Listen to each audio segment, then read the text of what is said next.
The number one thing, folks, is keeping most men and women down. The number one reason most men and women don't have a chance to win. I want to talk to you this morning about the power of believing. Let me give you an example of why most people don't have a chance now. Folks, I believe now if I got you back in the room back there after this thing was over, and I said, I guarantee you now, if you'll come to work at A.O. Williams, and you'll give us everything you got, I mean, you'll bust your butt, you'll compete like you can't believe, you won't quit, I'll give you a living for 2 years, whatever it takes for you to live on, $800 a month, $1,700 a month, $1,200, whatever it takes, I'll sign a contract with you right now. For 2 years, you can make a living. And then at the end of 2 years, I'll guarantee you we'll make you an RVP, and I'll guarantee you a minimum $100,000 a year contract, guaranteed $100,000 a year for the rest of your life.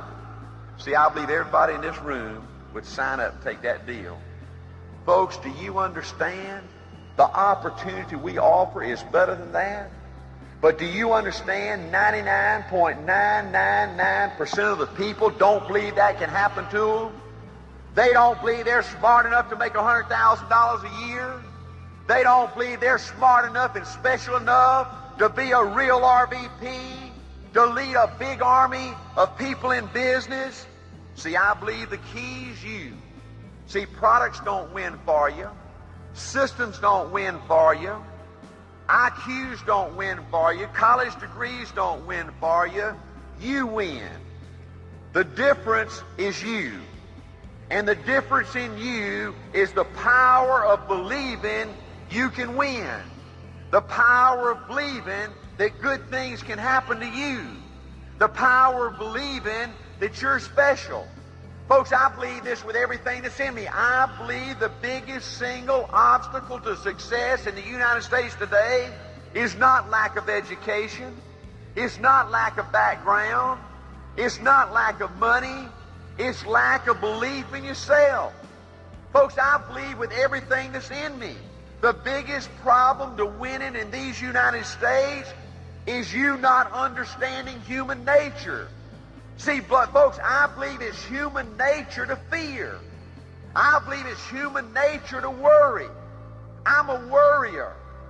I thought because I worried every day, because I was scared every day, that something was wrong with me. That these people that drove the big cars, that lived in the big houses, that made the big money, that somehow they were different. They didn't look scared. They didn't look like they worried themselves to death. And then when I made it, and I met some of the most powerful people in the world, I found out that every human being, every piece of flesh on this planet is a worrier. They fear. The most powerful people in the world are positive for just minutes at a time, or days at a time, or hours at a time. Folks, you won't meet very many people in your lifetime as positive and powerful as Art Williams. Do you know one of my goals? Before they plant me in the ground, I would like to be positive, totally positive, for one 24-hour period just before I die. Right now, as positive and powerful as I am, I'll get excited and I'll go for an hour or two or three, and then I'll start worrying. I'll start fearing something. It's your ability to deal with that and not let it destroy you that will determine whether you're successful or not. Listen to this, folks. Do you know it's easier to be negative than to be positive? Do you understand that? Do you understand, folks, you've got to work like stink to be positive? Do you understand the easiest thing in the world is to be negative? Folks, do you understand it's easier to be sad than happy? It took me years to find this out. Easiest thing in the world is to be sad. Easiest thing in the world is to be down in the mouth. Toughest thing in the world is to be happy. Folks, do you understand it's easy to be down? It's tough to be up. It's tough to get up. It's tough to be positive. It's tough to be happy. Folks, do you know the easiest thing in the world is to give up, to quit? The toughest thing in the world is to continue to fight. It's so tough to continue to fight. It's so easy just to throw in the towel.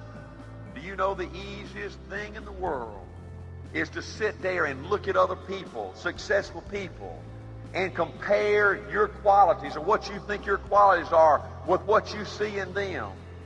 To sit there and say, man, I just wish I could talk like him. I wish I was powerful like him. I wish I was confident like him. I wish I was strong like him. I wish I was pretty like him. The easiest thing in the world is to sit there and compare yourself, your qualities, with other people that you admire, with winners out there, and feel like you were cheated, feel like you were left out. Folks, it's your ability to understand that all those things are human weaknesses. That's just the way it is. It's easy to be sad. It's easy to quit. It's easy to feel that you're not capable. It's easy to worry. That's going to happen to you. The toughest thing you got to deal with is somehow mustering up the courage, in spite of all those fears, in spite of all those worries. It's going to happen to you every day. In spite of all those feelings of inadequacy, in spite of all those feelings every day of just giving up, of just quitting, just being down in the dumps, just being negative, in spite of all that, it's going to be your ability somehow to muster up the courage to flush that out, to reach down deep and find something inside of you that will allow you to go for it one more time, to go compete one more time, that will determine your destiny. See, folks, I believe with everything that's in me, nobody can motivate you. Nobody can motivate you long range. You love to get there and let your RVP, or you go to church, or you go hear somebody that you admire motivate you, right? And I think all that's essential. But folks, ultimately, nobody can motivate you long range. The only real motivation that lasts comes from inside. You've got to have the ability to motivate yourself in order to win. Let me give you an example. When I was coaching football down in Columbus, Georgia, I was going to Auburn working on my master's degree in school administration. It's something I eventually got. I got a master's in school administration. From just a degree standpoint, I'm qualified to be a principal. And when I was going to Auburn working on my master's degree, I wrote my thesis paper for my master's titled The Motivation of a High School Athlete. And I wrote my whole thesis on this analogy. I would have lunch every day in the teacher's cafeteria with an English teacher friend of mine. And we would sit there, and this person's been teaching for 15 years or so, and we would sit there, and I would hear her say over and over again, the younger generation's going to hell. You know, kids just ain't like they used to be. And these people just wearing me out. I can't get them to spend 15 minutes doing their homework. I can't get them to pay attention in class. And then she mentioned to me one day, she said, Art, I can't understand how you get so much out of those football players. And I wrote my entire thesis on that analogy. I looked at our football program, and I saw that, folks, this is this. See, to play football, you had to volunteer to do that. See, it was mandatory you take English. So my football players, now when the bell would ring, most of the other boys would go out and play with their girlfriends or whatever, you know. But my players, when the bell rings, they had to volunteer to come down to that old stinking locker room. They had to put on that old stinking uniform. They had to go out there in that hot sun and that coach chew on their butt and push them and pay a price. See, long after there were no names in the newspaper, there were no crowds in the stands, that bell would ring and they would come down to that weight room, and for hours they'd pump that weight. For hours they'd go out there and they'd run that hill and punish their body. Why could a coach get a kid to make an effort like that where this English teacher couldn't get a kid to spend 15 minutes studying English. And my conclusion was that it all comes down to the leader. It all comes down to how motivated the leader is. Leadership is everything. You show me anything in America that wins, and I'll show you a motivated, excited, positive leader. And I said, you take a typical winning football coach like we had in our program. Man, he would dress out with the kids. He'd take exercise with the kids. He'd work out with the kids.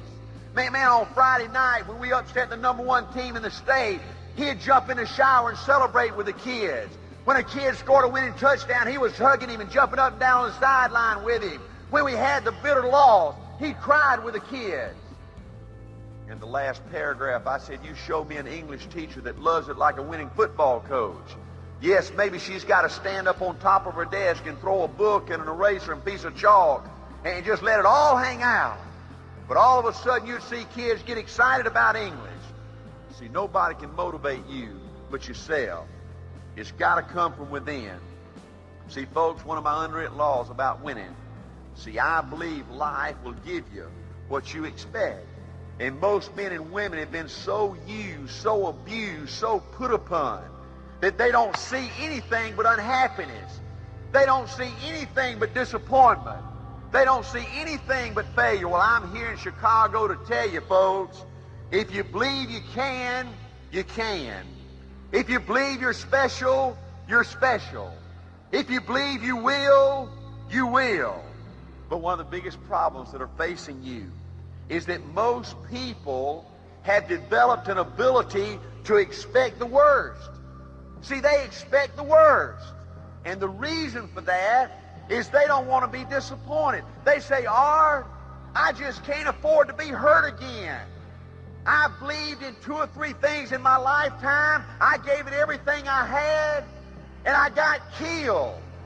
Art, I ain't got no more room for another major disappointment in my life. So rather than be disappointed, they don't have any high expectations.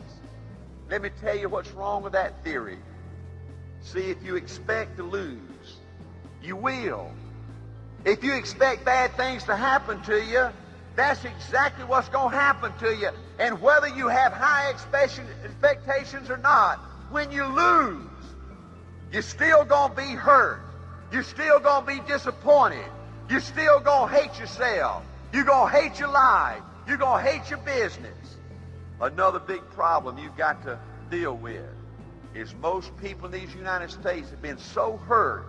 They've been so disillusioned. They've been so put down that they're scared to fail. So they won't even try. They won't even try. They just live their whole life in a dadgum cocoon, thinking they're protecting themselves from disappointment and heartache. See, that was my problem, folks. 10 years ago, I took a good, long, hard look at Art Williams, and I didn't like what I saw. See, folks, the toughest person that you've ever got to sell is that dude looking in the mirror. See, you can lie to everybody. You can snow everybody for a period of time. But see, the toughest person that you've got to please is that dude looking you in the mirror. See, he knows you. You can't trick him. You can't fool him. And when I looked at Art Williams 10 years ago, I didn't like Art Williams. I didn't like what he had become. And I was sad and I was sick about it. See, 10 years ago, I looked back at my life, folks, and it scared me. It shook me up. If I had my life to live over again, I'd change so many things.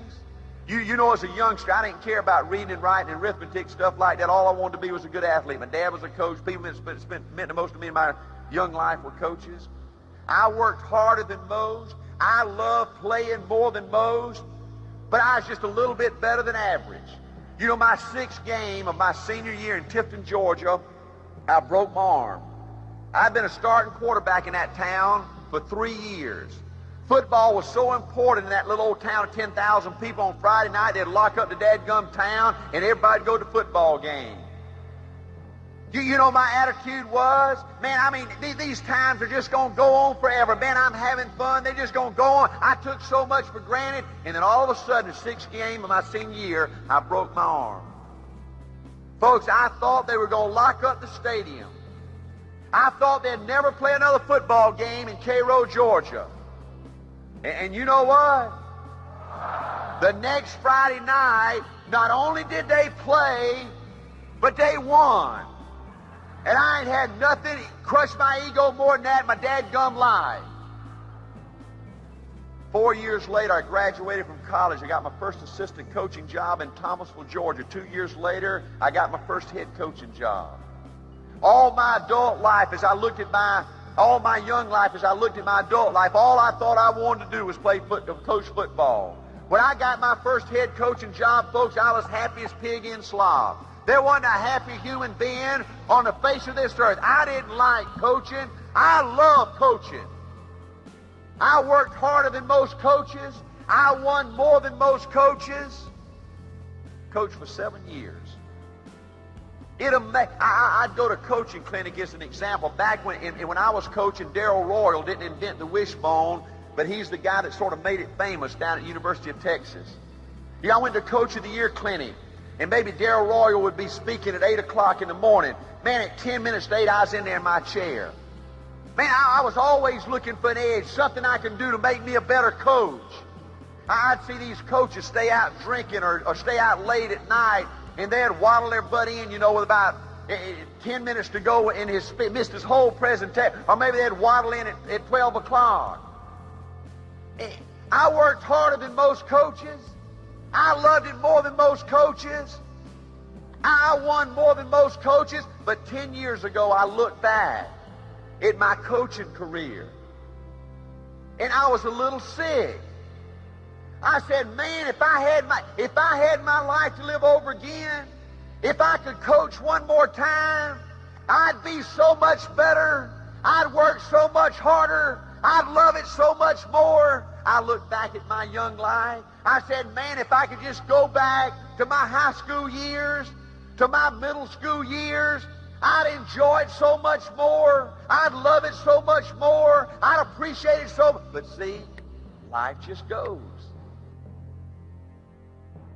10 years ago, I looked back at my first 7 years in business. I went to ITT, financial services, my first 4 years. The next year, I went and became a vice president with Waddell and Reed, who sold term insurance and mutual funds down in the South, in Atlanta. I went as a vice president. I spent 7 years in financial services before we founded A.L. Williams. 10 years ago, I looked at those 7 years. It was just another rerun of my life. I loved it more than most. I worked harder than most. I made a little bit more money than most. I got more promotions than most. That ain't what I wanted.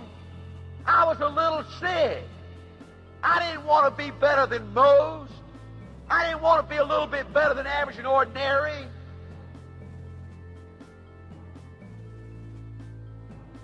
I looked in the mirror at Art Williams 10 years ago, and I said, why?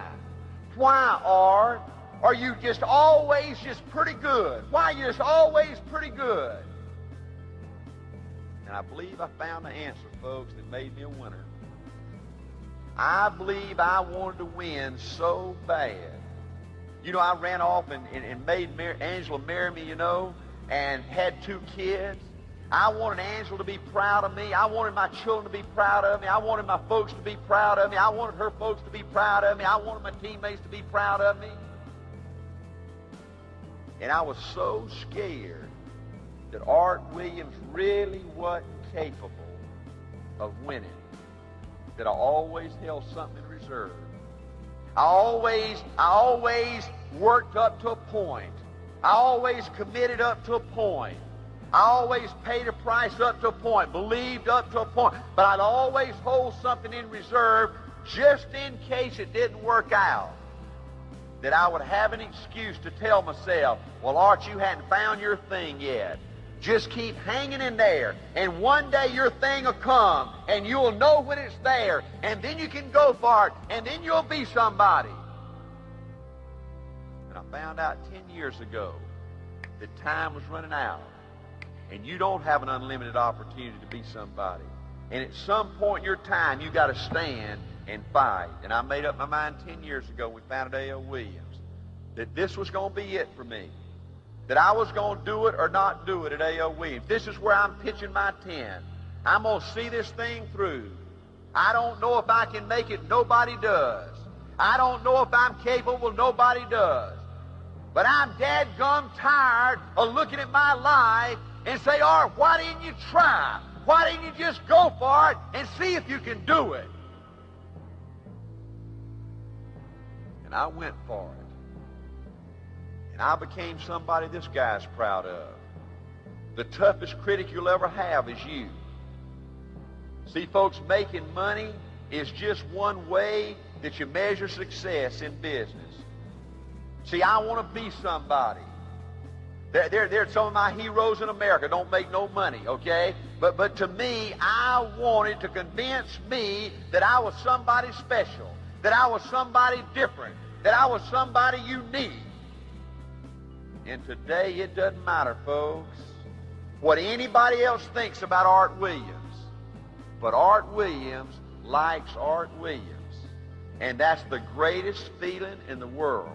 And there is no amount of money, there is no amount of press you can get in your life that will make you feel as good about anything as that. See, I was scared to try. Listen, I was scared. I was scared to try. Scared I couldn't do it, and I didn't know if I could live. Feeling about myself that I was average. I went for it, and I did it. Worst two words in the English language, folks, is I can. Worst two words. You can do anything. But you got to tell yourself every day, I can. You got to tell yourself every day, I can. I will, because I want to. See, I believe the greatest challenge you're faced with is these fears and worries and doubts keeping you from trying. One of the greatest things that have been told to me in my life, one of my early managers in ITP says, Art, 99% of the things you worry about never happen, so why worry? I wish I could apply that to my life today. I believe it's your ability, folks, to try, to go for it, to believe that you're special, to believe that you're unique, to believe that you're different. Now, I'm winding this thing up now. Hang with me now. I'm going to give you, when I talk to you, I like to give you things, folks, you can take back and apply to your life and help you win like right now. See, I believe you can change your life in 30 days. I believe that. 30 days from now, folks, if you want to bad enough, you can be a different person than you are right now today. Your whole life can look different than it does right now today. See, you've got to start seeing good things happen to you. You've got to begin to like yourself again. Let me give you 8 things you can do to begin to make that happen. And folks, 30 days from now, you won't be the same person, and you'll begin your road to greatness. Number 1, folks, you can't let the bitchers and the complainers and the quitters and the excuse makers change you and make you sour, make you quit, you're a leader. You're a leader. You're a motivator. You're a builder. You're a coach. You're a winner. Let me tell you what you're not. You're not a marriage counselor. See, I believe 99.9% of the people that think they got marriage problems and think they got to go to a marriage counselor, they need a marriage counselor like they need a hole in the head. So when these people come in, they will start talking to you about the marriage problem. You say, time out. I ain't no marriage counselor. I'm a leader. I'm a winner. I'm a motivator. I ain't no psychiatrist. I can't tell you the number of men and women that come sit down in my office talk to me about their mama didn't love them just right or their teacher didn't treat them just right. I don't know about all that stuff. I ain't no psychiatrist. And I'll tell you this. I'm a winner. I'm a builder. I'm a motivator. I ain't no banker. I ain't no banker. I don't loan money. I've loaned and given away more money than most of you will make in your lifetime. Do you know, folks, I have never loaned a penny to anybody that didn't need some more a few months down the road.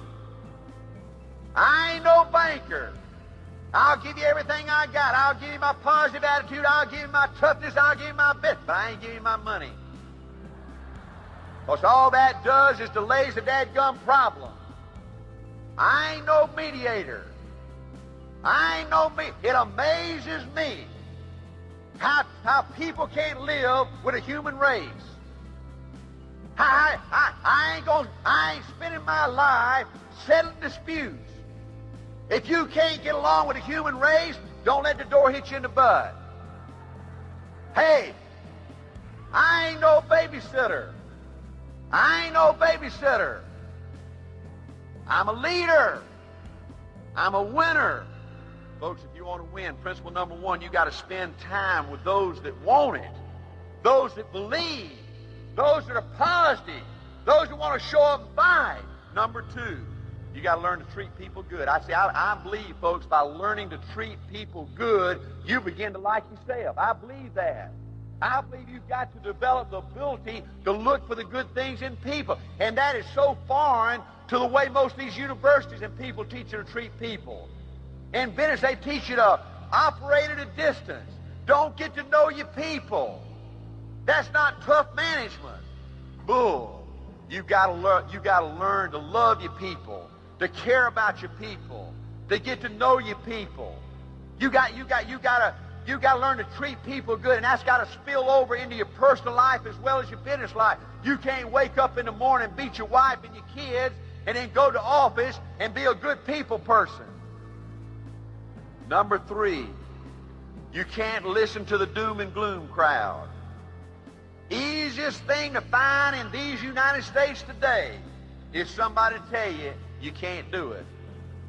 Somebody to tell you it won't work. Folks, I tell you, one of the saddest things I see in America today is men and women that stick their head up, trying to do something, trying to make a difference, and rather than applaud you and say hallelujah, they try to pull you back down, knock your head off, say bad things about you. Don't listen to the doom and gloom cloud. Number four, don't worry about what others say. Don't worry about what others say. Folks, I'm telling you, even your family, even your closest friends, they talk behind your back. You know, when they're talking to you, they might say, I'm happy for you. You're going in business, wonderful. You're going to make a lot of money. Boy, on the outward, they might be applauding, but behind your back, most of them hope inside that you fail. So it don't make them feel bad. See, folks, the only way for people not to talk about you is don't do nothing. The only way for people not to talk about you is to be average and ordinary like everybody else out there. Don't worry about what others say. The only person you got to prove to something to, the only person ultimately's got to feel good about you is that dude looking in the mirror, right? That's the person you got to prove something to. Number five, don't worry about things you can't control. Let me tell you some other sayings I want on my tombstone. Like all you can do is all you can do. Let me tell you another couple of jewels I've come up with. Listen to this. This is brilliant. The sun's going to come up tomorrow, and it's going to go down tomorrow night. And it's going to come up the next day.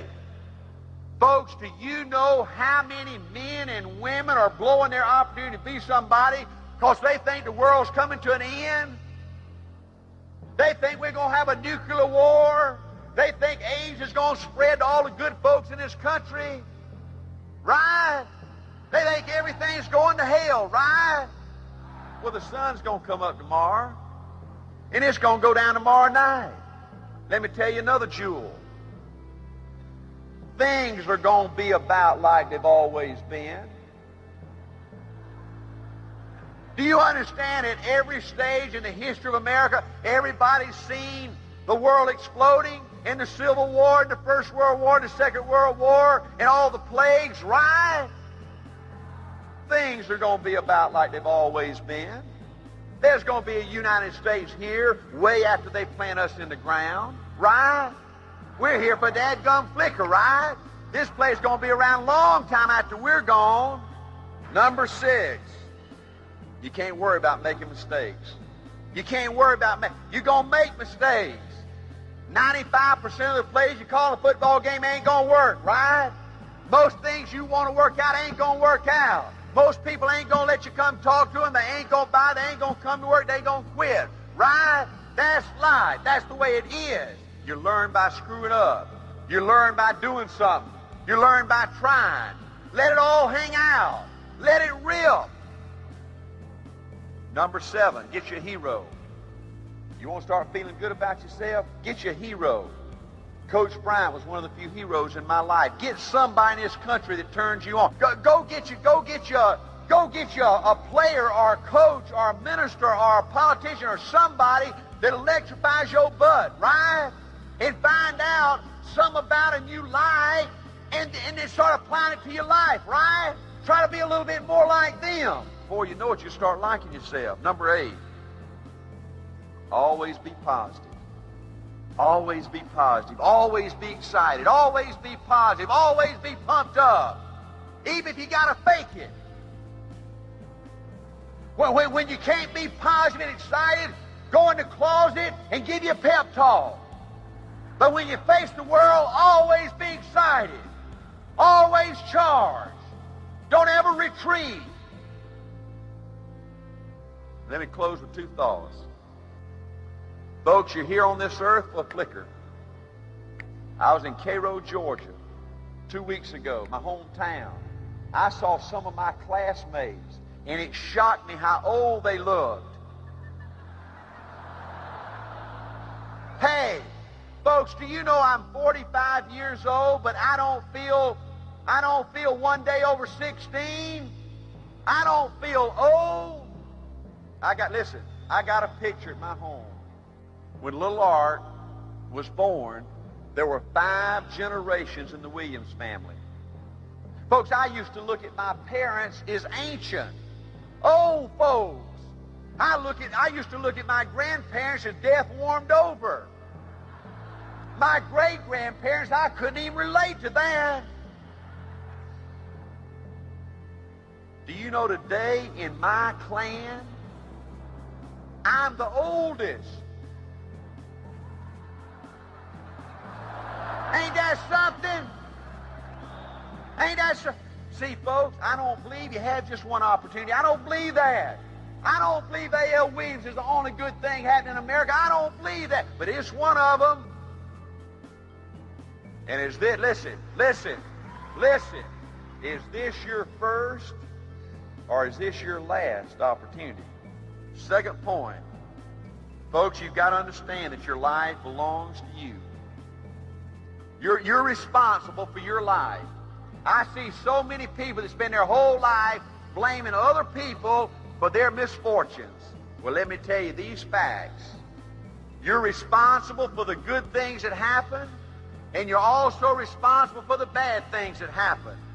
There's nothing that wears my butt out more than to see some football coach that gets beat, and the next day in the newspaper, he says, well, if my fullback hadn't got hurt, if the referee hadn't missed that call, bull. Excuses don't count in life. Excuses don't count in the big leagues. You're supposed to win no matter what happens to you. Bad things and good things.